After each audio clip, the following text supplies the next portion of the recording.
Hello, and welcome to the Lessons Unlocked podcast. I'm your host, Colleen McCracken. I've been looking for ways to increase music education accessibility, and I think that this podcast can make a difference. The Lessons Unlocked podcast uses a virtual platform to engage with student musicians through masterclass style instruction. Students may submit recordings of their playing for in-depth feedback to be shared with all listeners. This way, the students who submit can get feedback, and any other student with access to the podcast can learn from the masterclass. There's also a Q&A section to the podcast, so please submit any questions that come up for you. The name to know this week is Claire Chase. Claire Chase is a groundbreaking flutist, educator, and arts advocate whose career is redefining what it means to be a 21st century classical musician. She's a MacArthur Fellow, Avery Fisher Prize winner, and founder of the International Contemporary Ensemble, a collective that champions new music and interdisciplinary collaboration. What sets Claire apart is her bold commitment to innovation. She has commissioned over 100 new works for the flute, including solo, chamber, electroacoustic, and staged works, many of which push the boundaries of what the instrument can do. She's currently in the middle of a 23-year performance project called Density 2036, where she premieres new works for flute every year through 2036, the centennial of Edgar Varèse's Density 21.5. Claire is a passionate educator. She's a professor of the practice of music at Harvard University and works to empower young artists to develop creative entrepreneurial approaches to their careers. If you want to hear something truly stunning, check out her recording of Density 21.5, followed by one of the more experimental works from her Density 2036 project. You'll hear the full expressive and technical range of the modern flute like never before. This week's piece of the week is Carl Philipp Emanuel Bach's Hamburger Sonata in G major. Often overshadowed by his father, Johann Sebastian Bach, CPE Bach was a trailblazer in his own right.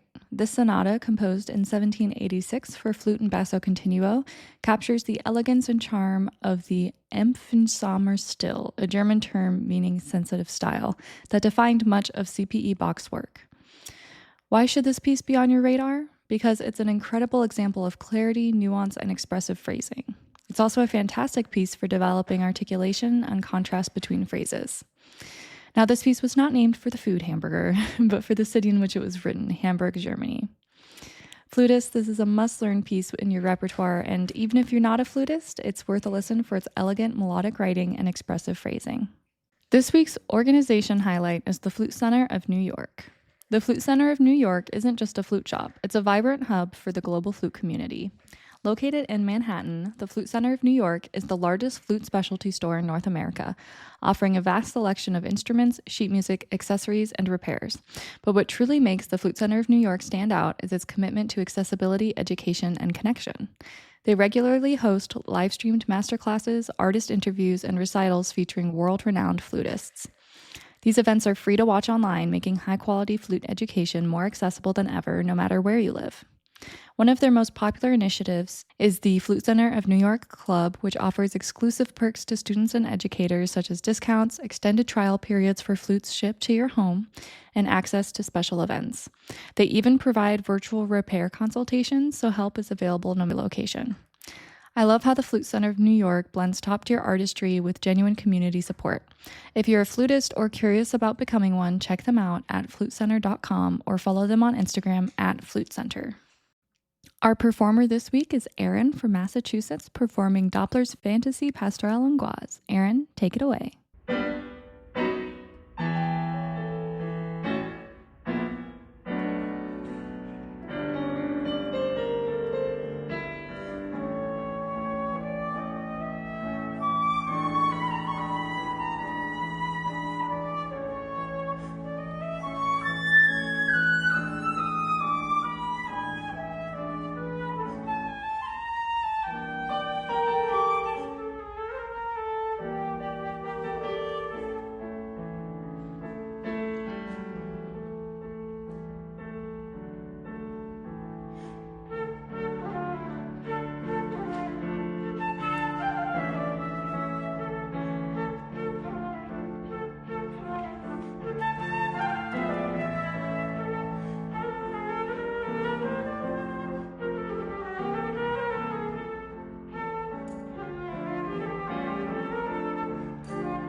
Congratulations, Erin, and thank you so much for sending this in. This is an excellent performance. I hope you feel very proud.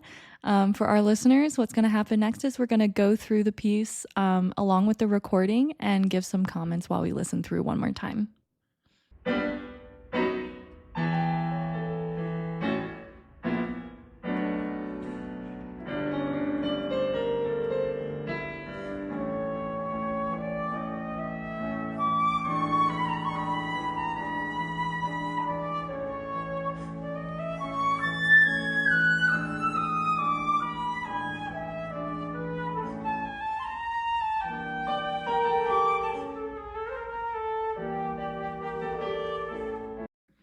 Lovely opening. I think we could be a little bit softer here.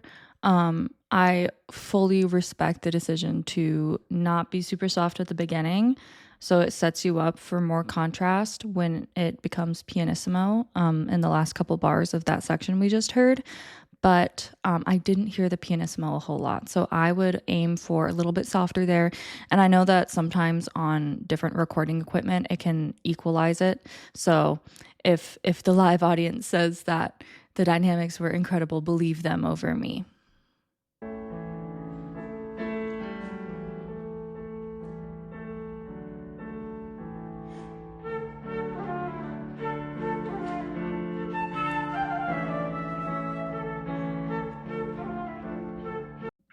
The next thing I'm noticing is some intonation difference between you and the piano, and at some points between different notes that you're playing. Especially since we're starting on an A at this allegro section, you really want to be sure that that's in tune because that's our tuning note, right? So I think that part of the issue, first of all, is probably nerves. So don't beat yourself up too much about this. But I think part of the issue is also air support. I think we may simply not be blowing enough air. And there are a few ways to work on that. One of which is to simply practice the feeling of pressurized air, right? So how we do that is by closing our mouth and trying to exhale with our mouth closed. I don't know why I tried to demonstrate that. This is a podcast. That feeling, it should engage some abdominal muscles, and those are the muscles that you want to be engaged while you're playing the flute. So I think engaging those a little bit more and blowing a little bit more air might help us out with our intonation. There are also some great intonation exercises. I love to just improvise over a drone. I think that's one of the more fun ways to practice intonation. So if you have the app Tonal Energy or any other kind of drone app, you could put it on like a G major chord and then improvise over it and just kind of play around. And that's a really good way to practice intonation without driving yourself crazy staring at the tuner. Another way that I think is a little bit more fun is to put on a pop song that you like and try to figure out the notes and play along with it without reading like a chord chart or the sheet music or anything like that, because it really helps with ear training. And it's kind of a more passive way to work on intonation. Again, I like to work on intonation slightly more passively than just staring at the tuner and playing notes and repeating that process, because I get so frustrated very easily with intonation. So those are my recommendations.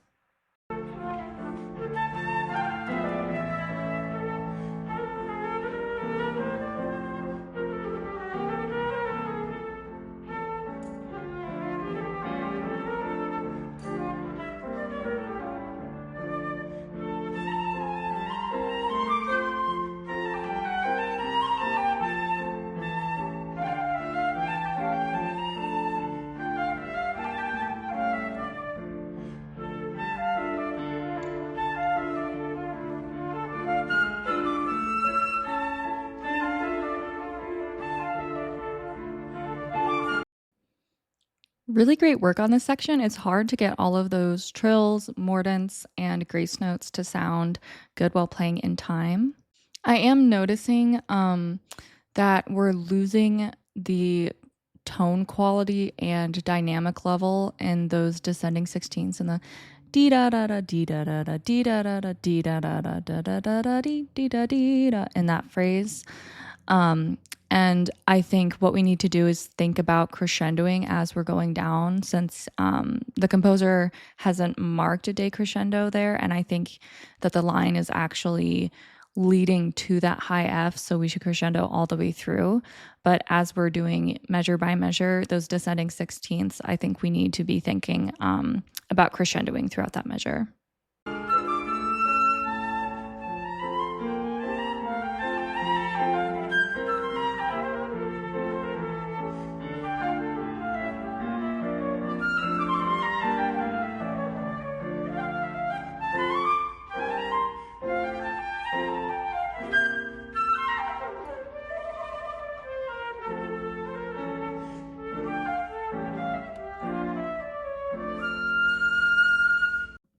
Again, really lovely work on this. This is a very challenging piece, so it's impressive that you're playing this. Congratulations. I hope our audience knows that this is a really tough piece. And if they do, they will be cheering for you in their cars, at home, wherever they're listening.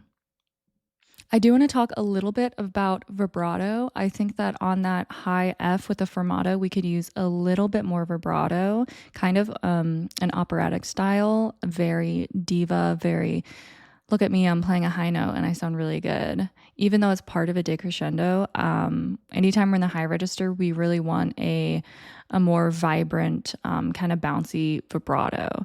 Now, if you haven't talked about vibrato before, there are a few different ways to practice it. And my favorite is to do air pulses rhythmically. So I'll put the metronome on maybe 75 and I'll put it in like 4/4, and I'll practice air pulses on the quarter note and then on the eighth note and then on the triplet and then on the 16th.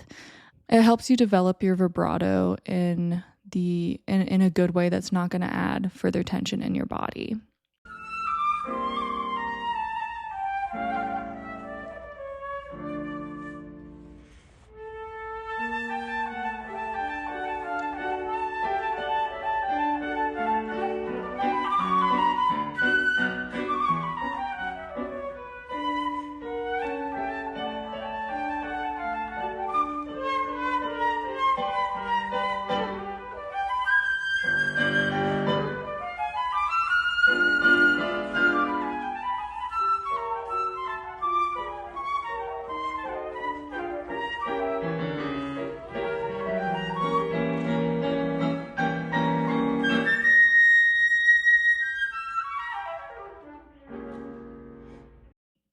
That was so lovely. No comments. Excellent work on that. That descending right before the fermato rest, that was gorgeous.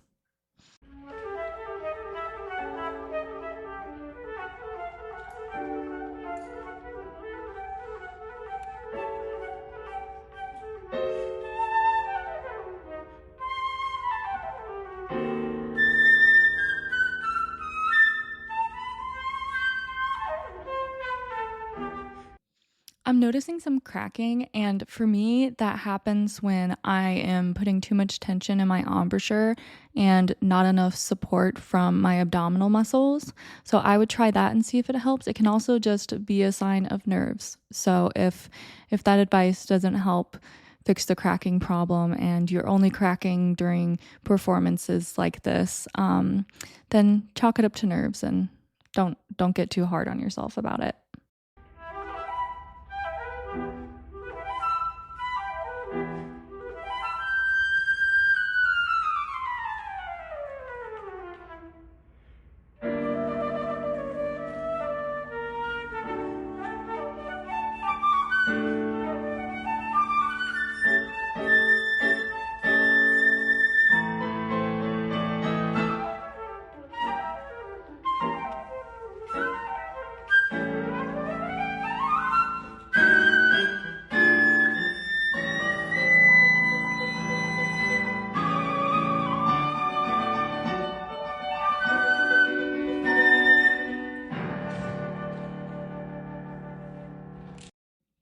Way to go, especially on that final note. It's hard to get that to be a nice, juicy low D following so many high notes.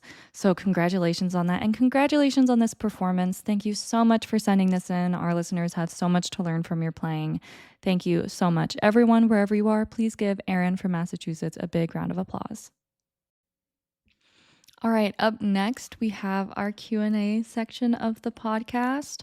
We have a few questions. Most of these are coming from TikTok. So if you aren't following us on TikTok, go ahead and do that. And there's a video asking for questions for the Q&A. And if you have any questions, you can submit them there or you can submit them through our website. So this first question is, what's the best way to structure a practice session if I only have 30 minutes? That's a good question. And honestly, a lot of musicians are in the same boat. When you're limited on time, structure is everything. Here's a simple, balanced 30-minute plan that can help you make some progress. So for the first 5 minutes, warm up. Don't skip it. Use that time to focus on breathing, long tones, slow scales, anything that eases you into playing and gets your tone in shape for the day. The next 10 minutes I would spend on techniques. So that could be scales, arpeggios, articulation exercises. Choose just a couple things to target and keep it focused. It's really important to do quality over quantity for technique. For the next 10 minutes, I would do repertoire, work on your current solo piece. Don't try to run the whole thing. Zero in on one section, identify the problem spots and isolate those and work through them. And for the last 5 minutes, I would write down what went well in that practice session and goals for the next one. I think it's important to spend part of your practice session planning for the next one. Our next question is, are there books that specifically tackle the fourth octave? Yes. The first one I'm going to recommend is called Studies for Facilitating the Execution of the Upper Notes of the Flute by Daniel S. Wood. This one is available on IMSLP. It doesn't have a whole lot of instruction, but it has tons and tons of exercises that address the higher register.